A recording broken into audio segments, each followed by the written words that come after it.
হাতে সময় কম থাকলে আর নিরামিষ দিনে দারুণ কিছু রেসিপি বানাতে মন চাইলে ভাত, রুটি, পরোটা, লুচি যে কোনোর সঙ্গে এই রেসিপিটা বানিয়ে দেখতে পারেন।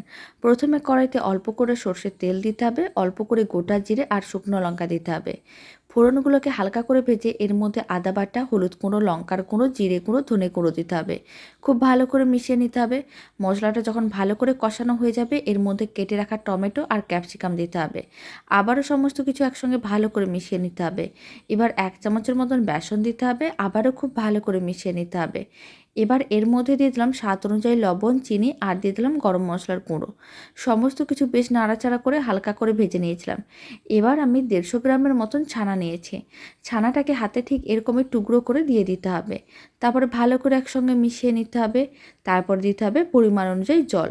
এখানে আমি 1 বাটির মতন জল দিয়ে দিলাম। খুব ভালো করে মিশিয়ে 5-7 মিনিট মিডিয়াম ফ্লেমে রান্না করে নিতে হবে। আর শেষে 1 চামচের মতন ঘি দিতে হবে। এতে রেসিপিটা দেখতেও ভালো লাগবে, খেতেও ভালো লাগবে। প্রায় 5 মিনিট রান্না করে নিয়েছিলাম। দারুণ স্বাদের ছানার রেসিপি একেবারে রেডি। গরম গরম ভাত, রুটি, পরোটা যে কোনোর সঙ্গে খেতে বেশ ভালো লাগে।